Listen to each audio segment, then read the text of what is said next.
Hello everyone, welcome into the ITLS Academy. Hope you are safe in this quarantine period. I'm Dr. Himani, and now we just start our first lecture on the communicable disease and public health.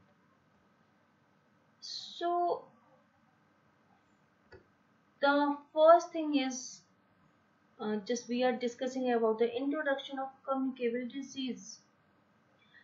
Vaccination and control of communicable diseases are two of the great public health achievements of the last century. Infectious diseases are now the world's biggest killer of children and young adults. Both are vital age groups. About 32% of all deaths worldwide are caused by communicable disease, maternal and parental conditions, and nutritional deficiency. They account of more than 13 million deaths a year, one into two deaths in developing countries. Almost 90% of these deaths are caused by pneumonia, tuberculosis, diarrhea disease, malaria, and HIV. It is a fundamental part of whole of epidemiology. So now next thing is, what is health actually? Health is a combination of physical, mental, emotional, and social well-being. Physical health equal to the condition of your body. Mental health and emotional health, your thoughts and feeling combination. And social health is like the way you relate the other people. So now, what is public health? Action by society to protect and promote the health of the everyone. We can say this is called the public health. It's required knowledge, skill, motivation, and commitments. It involves science, evidence, art, politics, and imagination. Requires leadership and cooperation also. Requires partnership and the involvement of the population. Now, what is the concept of public health?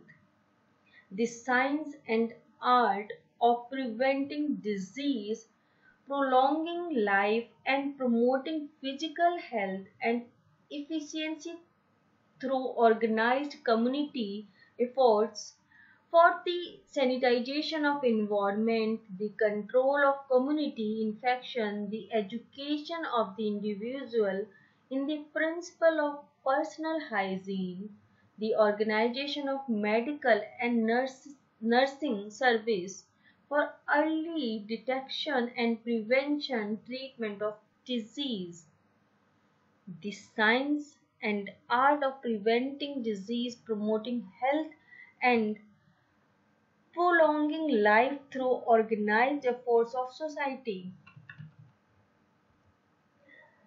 The dimension of public health. Now we are discussing about the dimension of the public health. So here is the four pillar of public health. First is the preventing medicine. Second is social medicine. Third is community medicine, and last one is community health. Now first we are discussing about the preventing medicine. Prevention is better than cure is one of the prime messages of public health. It differentiates public health from the clinical disciplines that are primarily involved with the care of the sick, whilst public health emphasizes the avoidance of the illness. Now, social medicine. The poor die young.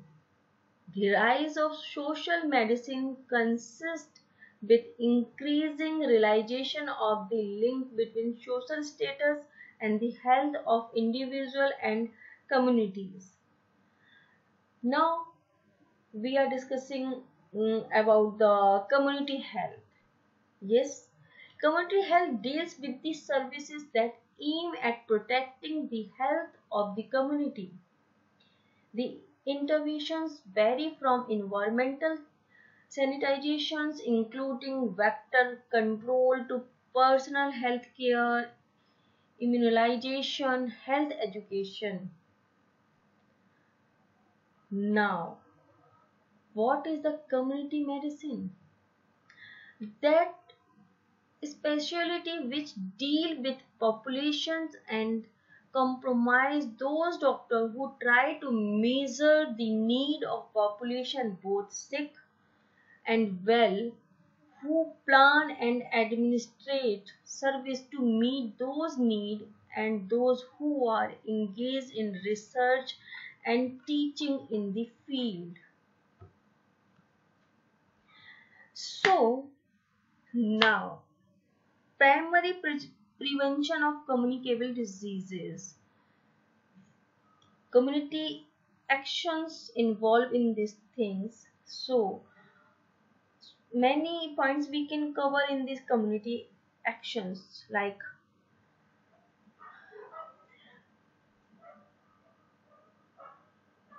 coronization of the water supply, inspections of the restaurants, immunization program that reach all citizens, maintenance of a well-functioning sewer system, proper disposal of solid waste, control of vectors. Personal and individual action also involved in this. In this primary prevention, we can include hand washing, proper cooking of food, adequate cloth and housing, use of condoms, obtaining all the available immunization against specific disease. Now, secondary prevention of communicable disease. In this sector, community efforts is like include measures taken or to control or limit the extent of a disease outbreak, investigating cases and contact those who may have become infected through contact with case. Occasionally, secondary disease control measures may include isolation or quarantine. Further measurements may include disinfections and mass treatment with antibiotics. Maintaining records of cases and compliance with regulations requiring the report of the notifiable diseases. Individuals force also come in this secondary phase. It could be included like self-diagnosis and self-treatment with non-prescription medicines or home remedies. Diagnosis and treatment with an antibiotic or other physician or prescribed medicines. Now we are going to discuss about the tertiary prevention of communicable disease. In this, physical therapy we can include it. In some cases such as paralytic polio, return to normal activity may not be possible even with extensive physical therapy. At the community level, proper removal of infection items such as a clothing, disinfection and burial of the dead.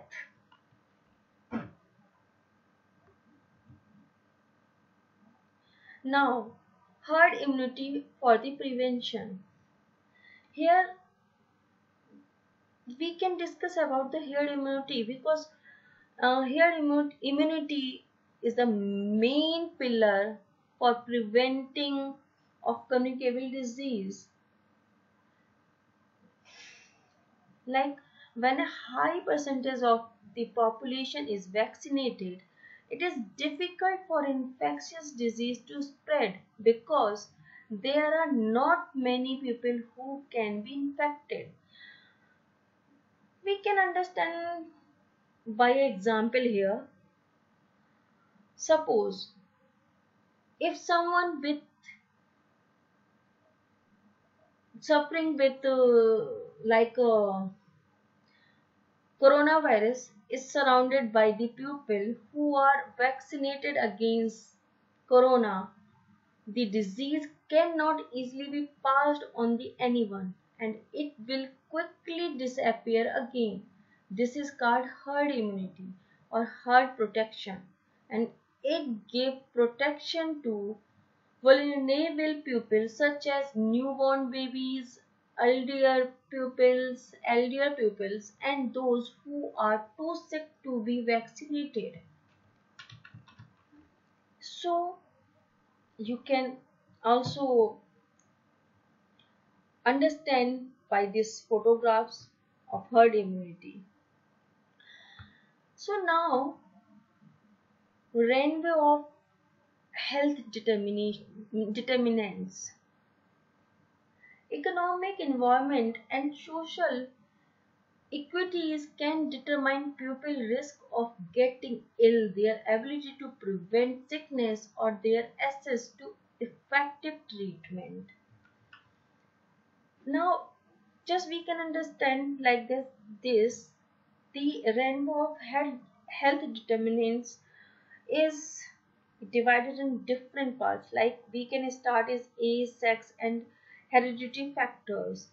Second pillar is individual lifestyle factors. Third pillar of this rainbow is social and community network. Fourth pillar is living and working condition. In this pillar, so many points can be included like agriculture and food production, education, work environment, unemployment, water and sanitation, healthcare service and housing.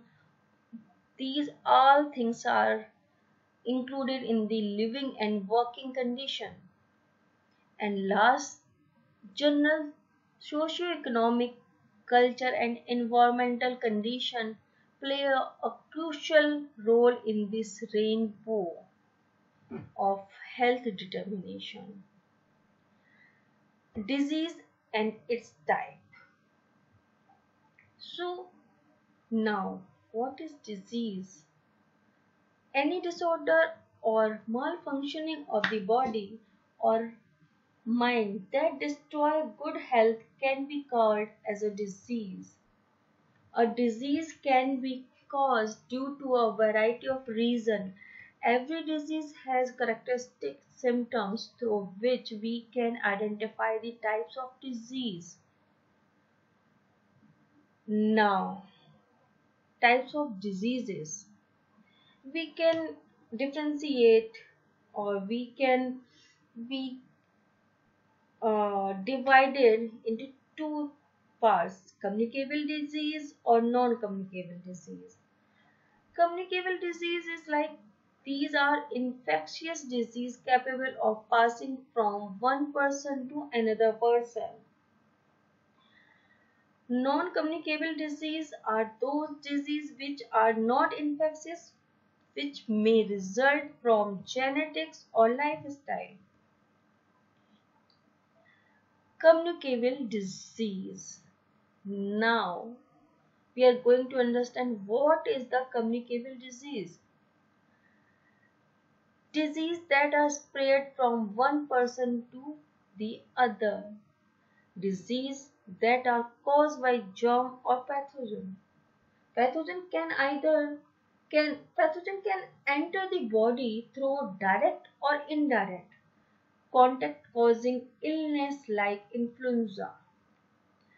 It is a biological agent that causes disease or illness to its host. Pathogen and vector.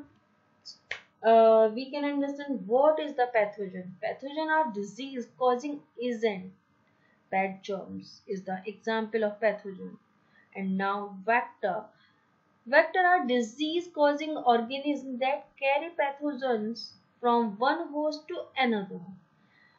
We can understand pathogen and vectors by the example like mosquito transmit malaria and ticks transmit Lyme disease.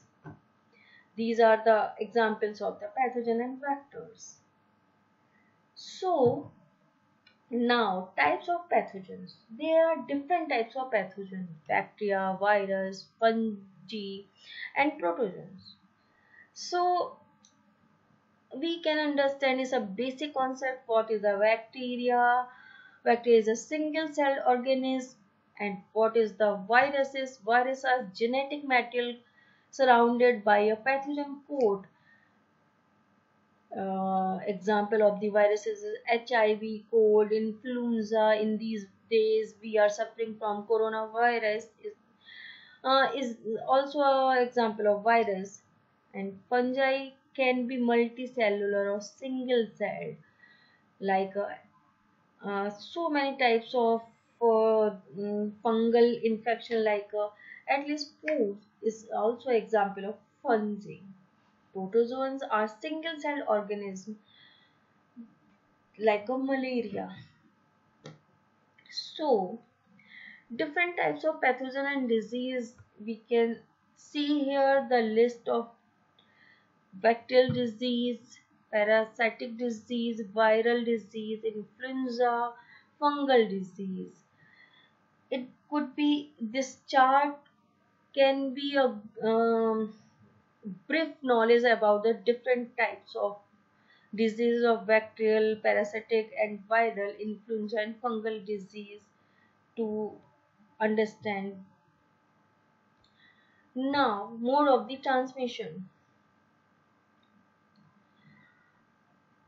Mode of the transmission, breaking the chain at the mode of transmission is one of the most important way to interrupt the spread of infection. This is where infection prevention and control strategy can be most successful.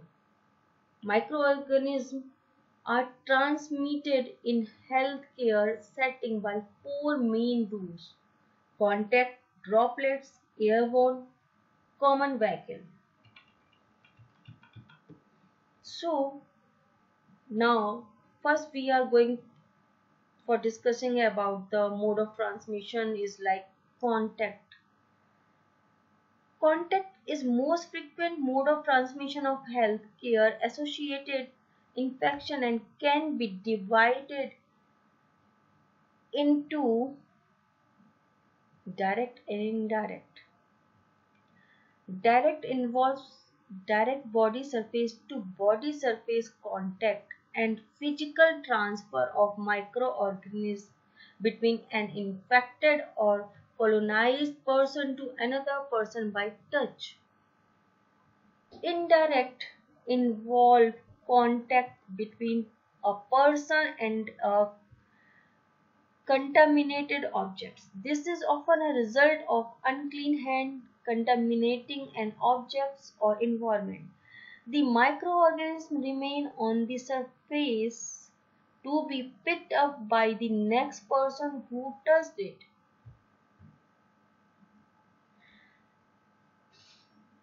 Mode of transmission is droplets. Transmission occurs when droplets contain microorganisms generated during coughing, sneezing, and talking are propelled through the air. These microorganisms are relatively large and travel only short distance, up to 6 feet or 2 meters. However, these infected droplets may linger on the surface for long period of time. So these surface within the range of the coughing, sneezing person will need additional cleaning. So now other mode of transmission is airborne. Microorganisms carried in the manner remain suspended in the air for a long period of time and can be dispersed widely by air currents. Because of this, there is a risk that all the air in a room may be contaminated. Some examples of microorganisms that are transmitted by the airborne route are tuberculosis, rubella, and the hantaviruses. Airborne transmission of infectious agent occur either by airborne droplets nuclei. It could be small particles of 5 mm or smaller in size. Dust particle containing infectious agents. Mode of transmission is common vehicle. Applied to microorganisms that are transmitted by contaminated items such as food, water, medications, medical devices, and equipment. To inhibit the transmission of microorganisms by this mode, we can follow some tips like a clean patient equipment between uses with different patients, handle stores and prepare food properly, careful stores and draw up dose of medication from multi-dose medication vial. Types of communicable disease depending upon sources. It it could be divided into 4 parts like respiratory infections, intestinal infection, arthroborne infection, surface infection, sexually transmitted disease. And respiratory infection, maybe tuberculosis is the example of respiratory infection. Hepatitis is the example of intestinal infection. Borne infection disease,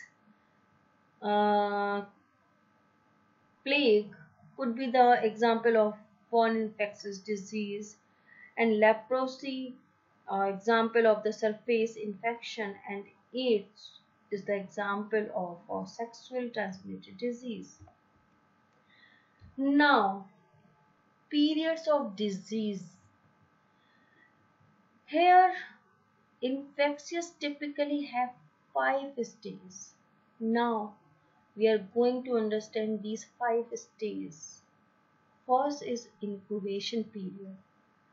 This stage starts from the moment when the pathogen enters the body to the appearance of the first system. Now, prodromal stage, non-specific system appear first, like fever, tiredness, and general discomfort usually lasts just a few days. Now, third stage is illness. This is when more specific symptoms appear. The number of pathogens is at its peak here. The main manifestations and length will depend on the patient and the disease. Now, other phase is decline. In the decline period, patient may become susceptible to developing secondary infectious because their immune system have been weakened by the primary infection. Last stage is convalescence. This is symptoms disappear. The symptoms disappear in this phase and the immune system return to the normal. So now next is prevention the spread of a communicable disease.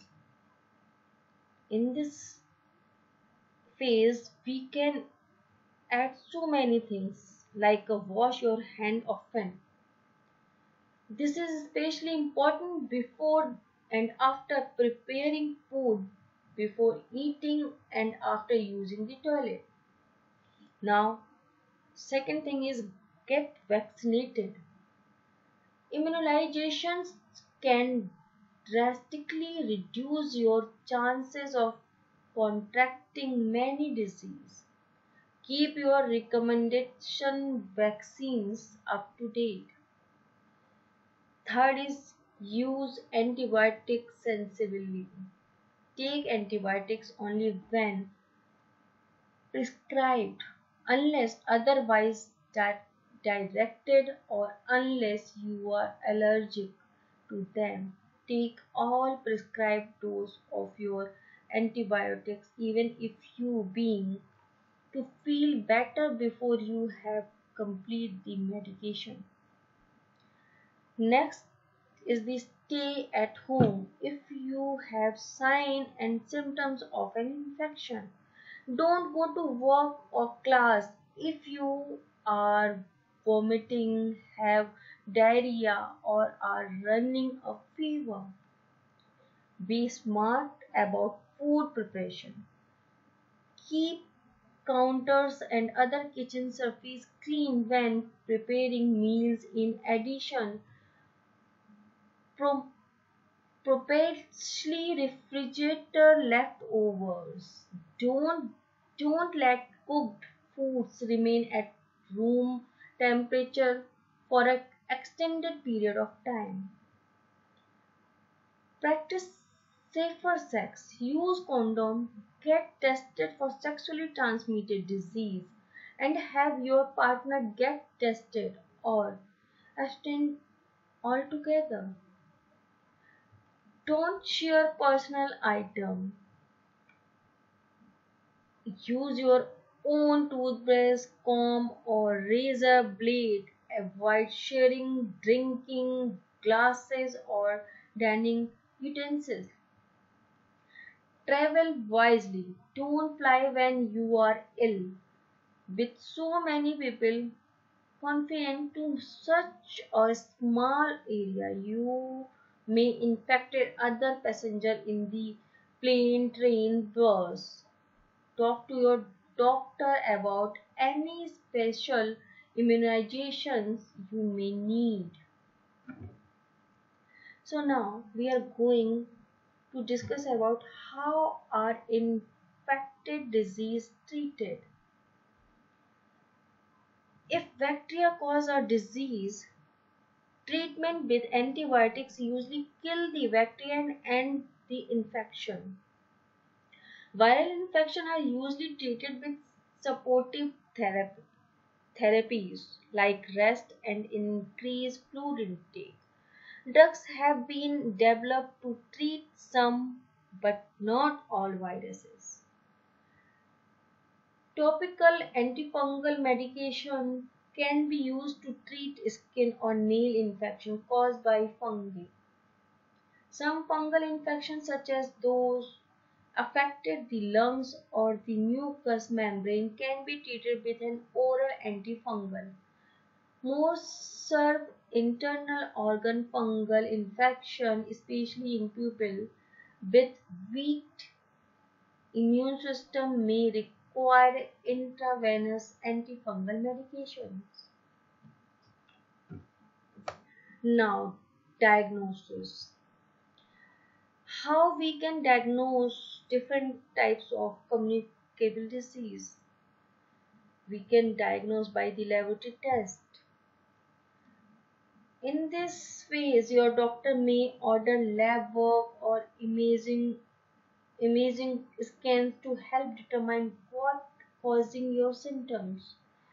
Laboratory test, maybe in this field, a sample of body fluid can sometimes reveal evidence of the particular microbes that causing the illness. Blood tests also play a very good role for testing the communicable disease. Like a technician obtain a sample of blood by inserting a needle into a vein, usually in the arm. Urine tests also play a very good role for determining the communicable disease. This painless test require you to urinate into a container to avoid potential communi- contamination of the sample. You may be instructed to clean your genital area with an antiseptic pad and to collect the urine midstream. Now, throat swab. Throat swab uh, is also a very important step for detecting the communicable disease. Like sample from the throat or other moist area of the body may be obtained with a sterile swab. Stool sample also play important role. You may be instructed to collect a stool sample so a lab can check the sample for parasites and other organisms. Biopsy. During a biopsy, a tiny sample of tissue is taken from an internal organ for testing. For example, a biopsy of lung tissue can be checked for a variety of fungi and can cause a type of pneumonia. Thank you for listening me.